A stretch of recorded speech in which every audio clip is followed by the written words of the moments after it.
Time दिया और कराची की आवाज बनके खड़े हुए और सारे एमपीएस का और अपने कारकुनों का भी, जो कारकुन मुस्तकिल यहाँ पे हैं, मैं बड़ा मशहूर हूँ और हम पीटीआई की पूरी क़यादत मशहूर है।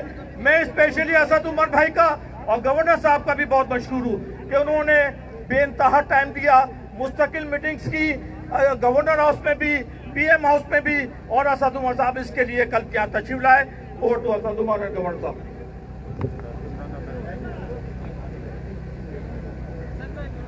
बिस्मिल्लाहिर्रहमानिर्रहीम। हेलो, बिस्मिल्लाहिर्रहमानिर्रहीम। आज गवर्नर हाउस में एक अहम इजलास हुआ। इससे पहले वज़ीर आज़म ने मुझे तलब किया था इस्लामाबाद, ख़ास तौर से कि इलेक्ट्रिक के मामले को लेकर, क्योंकि यहाँ पर कराची में बहुत ज़्यादा मसला इसका हुआ है। हर इलाके के लोग परेशानी का इजहार कर रहे हैं और लोड शेडिंग में इजाफा मुसलसल होता चला जा रहा है। वज़ीर आज़म ने जो नोटिस लिया उसमें उन्होंने असद उमर, उमर अयूब, शहजाद कासिम और नदीम बाबर और मुझे ये हिदायत की कि फौरी तौर से के इलेक्ट्रिक के साथ बैठ के तमाम स्टेक होल्डर्स को साथ बिठा के, जिसमें सुई गैस और पीएसओ, फर्नेस ऑयल, हर चीज़ की फराहमी को यकीनी बनाते हुए के इलेक्ट्रिक से इस मामले को रफा दफा कराएं, फौरी तौर से ये लोड शेडिंग का खात्मा हो जाए। आज जो चीज़ें तजावीज़ जो दी गई हैं और जो चीज़ें तय हुई हैं, उसके तहत इंशाअल्लाह अगर गैस की सप्लाई और फर्नेस ऑयल की सप्लाई जो आज कमिटमेंट हुई है, उस कमिटमेंट के मुताबिक कल से कराची में गैर अलानिया लोड शेडिंग का खात्मा कर दिया जाएगा।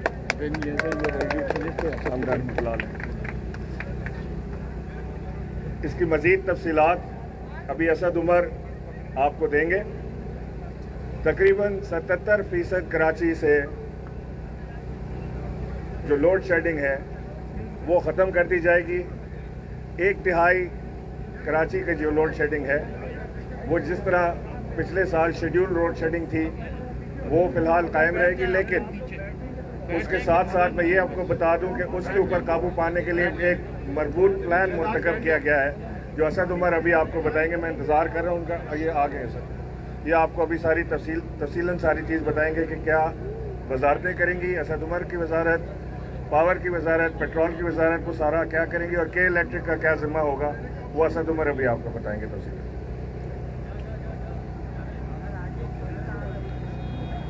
बिस्मिल्लाहिर्रहमानिर्रहीम जी,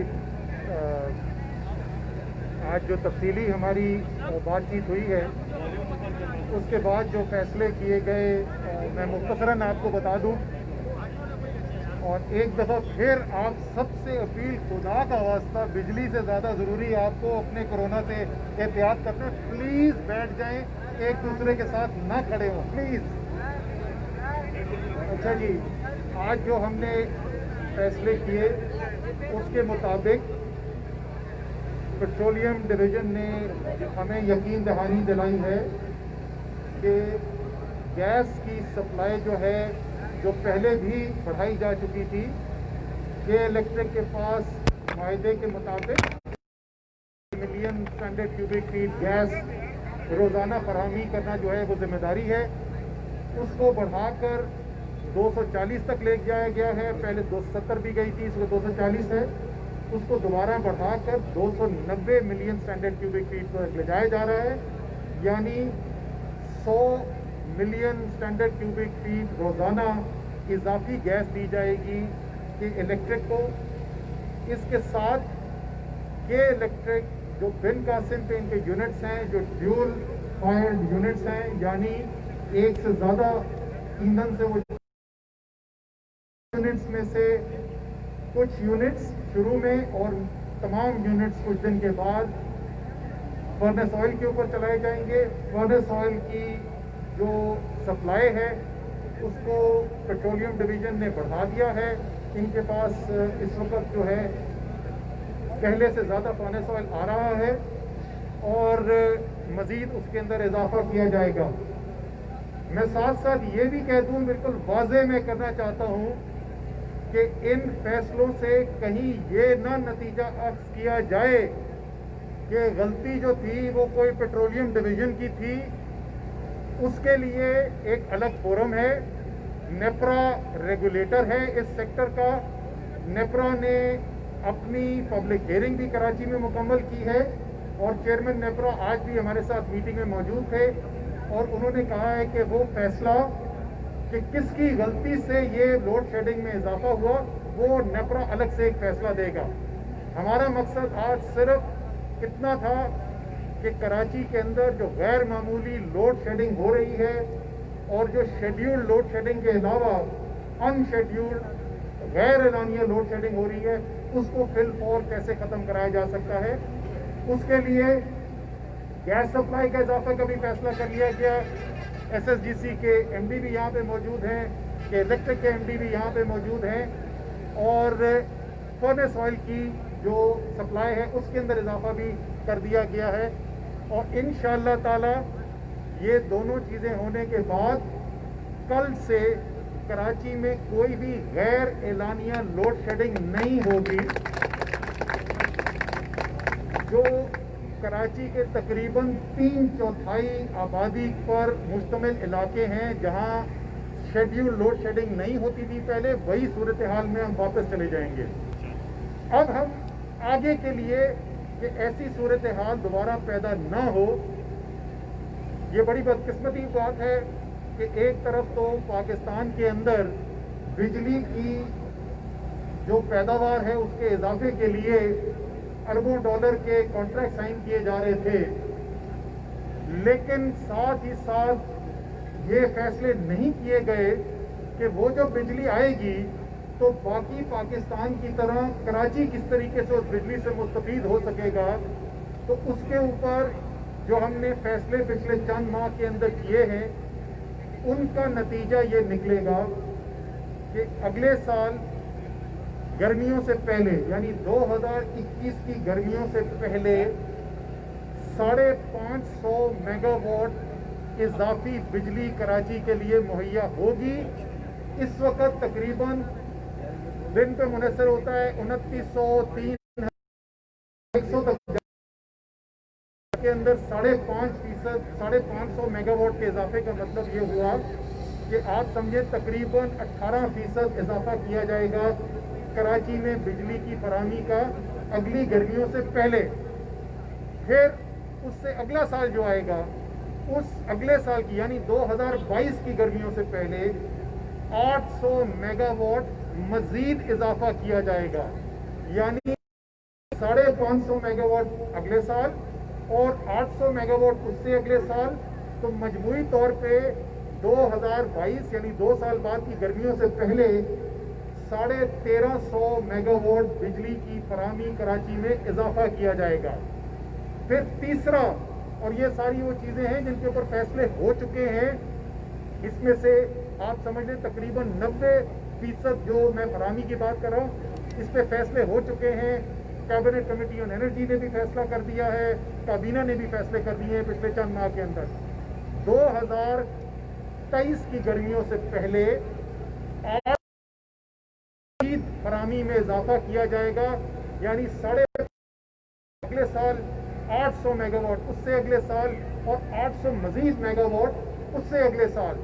तो आज जहां पर हम खड़े हैं वहां से 2023 की गर्मियों से पहले 2150 मेगावाट, या समझ लें कि इस वक्त जितनी बिजली की फराहमी कराची को है उससे 70% इजाफा कर दिया जाएगा। ये तमाम फैसले हमने इसलिए किए, लकी को भी देख लें, ये हमने इसलिए किए तमाम फैसले, और जिस सोच के हैं वो ये है कि के इलेक्ट्रिक एक निजी इदारा जरूर है और कराची के बिजली के निज़ाम को पिछली हुकूमतों ने उसमें निजकारी जरूर की है, लेकिन कराची इलेक्ट्रिक प्राइवेटाइज किया गया है, कराची प्राइवेटाइज नहीं किया गया। जो जिम्मेदारी पाकिस्तान की वफाक के ऊपर है, वो जिम्मेदारी से दूसरे सर पे नजर नहीं किया जा सकता। तो यही सोच के साथ, इसी जज्बे के साथ हमने अभी तक जो फैसले किए हैं वो आपसे बताएं। इंशाअल्लाह ताला गाहे बगाहे इसमें जिस तरीके की शरफ होगी, शरफ के साथ भी हम आपको आगाह रखेंगे। केई के मैनेजिंग डायरेक्टर मेरे साथ खड़े हुए हैं और इनको मीटिंग में आज मैंने भी और गवर्नर साहब ने भी ये पैगाम दिया है कि हम आपकी भरपूर मदद करना चाहते हैं कि आप कराची के अवाम के मसाइल हल करें, लेकिन अगर इस तमाम मदद के बावजूद आप कराची के अवाम ताल्लुक से हल नहीं कर पाएंगे तो हम दूसरी तरफ नहीं देखेंगे, कानून की पूरी ताकत इस्तेमाल करेंगे ताकि कराची के अवाम के साथ ज्यादती न हो। इसी जज्बे के साथ उम्मीद है अब सब मिलकर काम करेंगे। एक दफा फिर आपका शुक्रिया और एक दफा फिर जो पीछे खड़े हैं उनसे फिर एक दफा दरख्वास्त, खुदा का वास्ता, वजीर आजम बार बार समझा चुके हैं, बार बार अपील कर चुके हैं, आप वजीर आजम के अगर कारकुन हैं, अगर आप वाकई में दिल से वजीर आजम को अपना लीडर मानते हैं तो खुदा का वास्ता फैसला पैदा करें। अच्छा, सवाल आपसे ये है कि जो इस वक्त लोडशेडिंग होती रही है उसका जिम्मेदार कौन है? बाकी हुकूमत जिम्मेदार है, ये इलेक्ट्रो इसके साथ ही ले लें कि जो लोग करंट लगने से हलाक हुए हैं उनको किस तरह से कंपनसेशन किया जाएगा? सर, जो सवाल पूछा गया कि इसके जिम्मेदार कौन है जो लोड शेडिंग हुई, ये मैं पहले इसका जवाब दे चुका हूँ कि रेगुलेटर जो है नेपरा, उसने अवामी हियरिंग भी कर ली है और उन्होंने आज की मीटिंग में हमें बताया है कि अगले 3 से 4 दिन के अंदर वो अपनी रिपोर्ट जारी कर देंगे, जिसके अंदर वो ये तयन करेंगे कि कौन जिम्मेदार था, और जाहिर है वो जो भी जिम्मेदार है उसके ऊपर जो भी एक्शन बनता है वो एक्शन भी उसके अंदर दिया होगा। 14 अमवात हुई थी पिछले साल करंट लगने से, जबकि इस साल भी कई अमवात हुई हैं। के इलेक्ट्रिक जो है वो उसको कहा था दे, इनके लवाहिकीन की सपोर्ट करे, लेकिन कुछ नहीं कहा गया, सिर्फ नोटिस की कार्रवाई। उसके अलावा के इलेक्ट्रिक अपनी हटदर्मी से बात नहीं आती। सर, मैंने जैसे पहले अर्ज किया था, नेपरा अपना फैसला करे। अगर नेपरा को अपना फैसला इम्प्लीमेंट करने के लिए, उस पर अमल दरामद करने के लिए वफाक से कोई भी मदद चाहिए तो वो मदद हम फराहम करने के लिए तैयार हैं और उम्मीद है कि सिंध की हुकूमत भी यही ऑफर करेगी। असद उमर साहब जो वायदा हुआ है उसको कब आवाम के सामने पेश किया जाएगा या वो कौमी राज है? मुआहदे को आप आवाम के सामने कब लाएंगे जो के साथ हुआ है? ये गवर्नर सिंध से एमडी के इलेक्ट्रिक की पहले मुलाकात में उन्होंने यकीन दहानी कराई 48 घंटे में हो जाएगी, कड़ी खत्म हो जाएगी।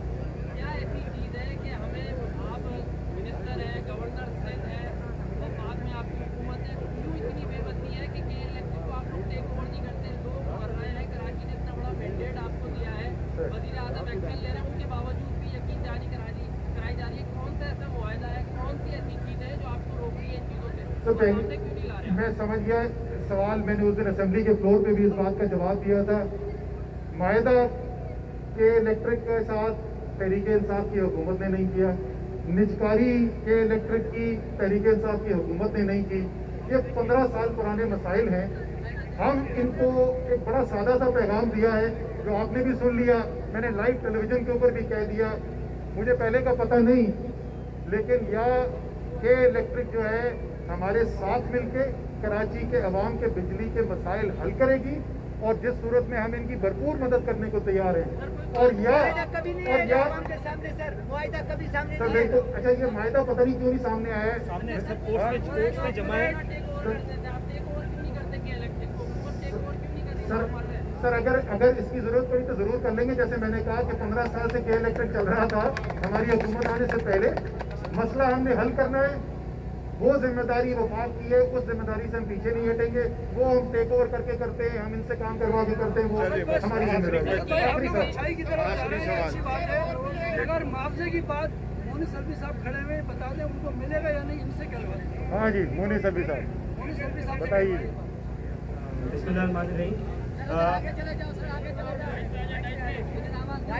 डाइस पे आ जाए। देखिए, नेपरा ने जो ऑर्डर किया था उसकी कंप्लायंस के अंदर मैं आपको बड़ी ज़िम्मेदारी से ये बता रहा हूँ कि तकरीबन सारे लोगों को मुआवजा दिया जा चुका है, मगर ये मुनासिब बात नहीं है कि इसको इस तरह से इसकी तशहीर की जाए। और हमने नेपरा के पास उसकी रिपोर्ट जमा भी करा दी है। और मैं आपको मतलब ये, क्योंकि ये करंट के वाक़यात जो है देखिए ये घरों में भी हो रहे हैं और ये ऐसी जगह पे भी हो रहे हैं जहाँ पे कि हमारे ना लोग होते हैं। तो इस किस्म के ऐलानात जो है ना वो मुनासिब नहीं है, लेकिन हम जिम्मेदार थे।